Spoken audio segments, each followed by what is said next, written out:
चलते हैं चौथे अध्याय की तरफ। अब इस समय उदय कोटक महिंद्रा के साथ आगे बढ़ रहे थे और इंडिया में देख रहे थे कि बड़े कॉर्पोरेट्स को फंडिंग की जरूरत पड़ती थी, तो ये global strategic alliance for local fund raising, ये है चौथा अध्याय। अब इन्होंने क्या किया, अब ये सफलता इनको जैसे जैसे मिली तो इन्होंने स्टोरी को फास्ट फॉरवर्ड करते हैं 1991 में कोटक महिंद्रा फाइनेंस को आईपीओ पे लेके गए, अपना खुद का आईपीओ 45 रुपए पर शेयर लॉन्च किया, 1300-1400 पे बहुत जल्दी पहुंच गया, बहुत तेज सक्सेस हुआ। अब लिबरलाइजेशन भी आ रहा था, प्राइवेटाइजेशन भी आ रहा था, ग्लोबलाइजेशन भी आ रहा था। उस समय के जो फाइनेंस मिनिस्टर थे डॉक्टर मनमोहन सिंह, उस समय उन्होंने फॉरेन इन्वेस्टमेंट्स को अलाउ कर दिया। अब यहां एक अपॉर्चुनिटी ढूंढ रहे थे ये। अब इसके लिए एक इंस्ट्रूमेंट की जरूरत है जिसको बोलते हैं ग्लोबल डिपॉजिटरी रिसीट। बहुत इजी भाषा में समझा देता हूं। इंडिया की किसी कंपनी को अगर पैसा चाहिए यूएस कैपिटल मार्केट के अंदर और अपना आईपीओ नहीं लाना चाहते, वहां लिस्ट किए बिना अमेरिका से पैसा लाना है, तो कैसे लेकर के आएंगे? या अब ये इंडियन कंपनी जाएगी अमेरिका में किसी बैंक के पास, बैंक जाएगा इन्वेस्टर के पास और वहां लग जाते हैं ग्लोबल डिपॉजिटरी रिसीट। इसी को बोलते हैं डिपॉजिटरी रिसीट इशू कर देता है इन्वेस्टर को, जीडीआर बोलते हैं बेसिकली। एक जीडीआर 10 शेयर के बराबर हो गया। जैसे एसबीआई है, state bank of India, UK में $95 का उसका एक जीडीआर है। अब इसको और इजी कर देता हूं। अब इसमें क्या होता है, फॉरेन इन्वेस्टर इंडियन कंपनी में शेयर ले लेगा और अपना पैसा इन्वेस्ट कर देगा। इसको इंडिया में इन्वेस्टमेंट लाने का तरीका चाहिए था, लेकिन दो बड़े गैप थे। फॉरेन यानी कि अमेरिका के इन्वेस्टर को इंडिया की मार्केट का पता नहीं था और इंडियन कंपनी को फॉरेन के इन्वेस्टर्स का पता नहीं था।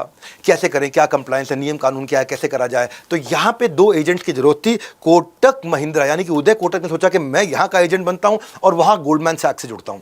तब इन्होंने गोल्डमैन सैक्स के साथ में एक स्ट्रेटेजिक अलायंस किया, एक पार्टनरशिप किया ताकि इंडिया में पैसा आ सके। इजी कर दूं और दोबारा सुनो।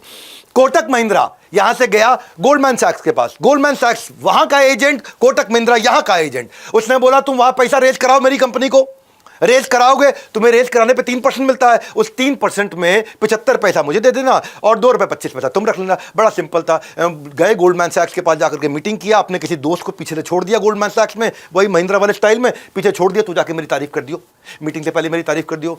एक कॉमन दोस्त इनको मिल गया, वो जाकर के इनकी खूब तारीफ करे, अरे बहुत बुद्धिमान आदमी, अरे उदय कोटक जबरदस्त आदमी, और भारत में कमाल कर रखा उदय कोटक, उदय उदय उदय उदय उदय। अमेरिकी भी सोचे अरे कौन है उदय, आओ बुलाओ भाई मीटिंग करें।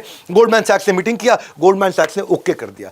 डील में कैसे उदय ने पैसे कमाए, अब यूएस कंपनी जैसे ही इंडिया में इन्वेस्ट करना चाहे तो गोल्डमैन सैक्स कहे भैया हमारे को यहाँ इन्वेस्टमेंट करना है इंडिया में, तो कोटक महिंद्रा के साथ में बातचीत कर ले, उदय कोटक ढूंढ के सारे नियम कानून यहाँ की नेगोशिएशन करा दे, गोल्डमैन सैक्स वहाँ की नेगोशिएशन करा दे, दोनों जुड़ते चले गए आपस में। इसको बोलते हैं जीडीआर।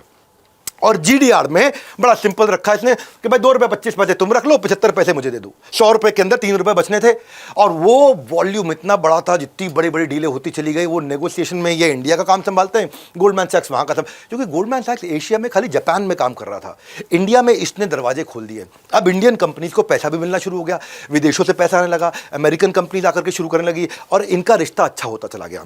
गोल्डमैन सैक्स दुनिया का सबसे बड़ा था उस समय और कोटक महिंद्रा पे उसको विश्वास बना, तो इन्होंने नई कंपनी बना ली यहाँ पे, केएमसीसी, कोटक महिंद्रा कैपिटल कंपनी। और इस कंपनी के अंदर इन्होंने इक्विटी और डेट के माध्यम से भारत में पैसा डालने का काम किया, मर्जर्स एंड एक्विजिशन का काम किया। कोई अमेरिकी कंपनी भारतीय कंपनी खरीदना चाहती हो, एक और कंपनी खोल दी, कोटक सिक्योरिटी। कोटक सिक्योरिटी आप समझते हो ना, शेयर मार्केट में जैसे जीरोधा है, अप स्टॉक्स है या ग्रो है, उसकी तरह इन्होंने कोटक सिक्योरिटी उस समय शुरू कर दी। किसके साथ? गोल्डमैन सैक्स के साथ मिलकर के शुरू कर दी। और वहां से इन्होंने कमोडिटी ट्रेडिंग का काम करना हो, शेयर्स बेचने खरीदने का काम कराना हो, एफएनओ फ्यूचर्स एंड ऑप्शन का काम कराना हो, वो धंधे में किया।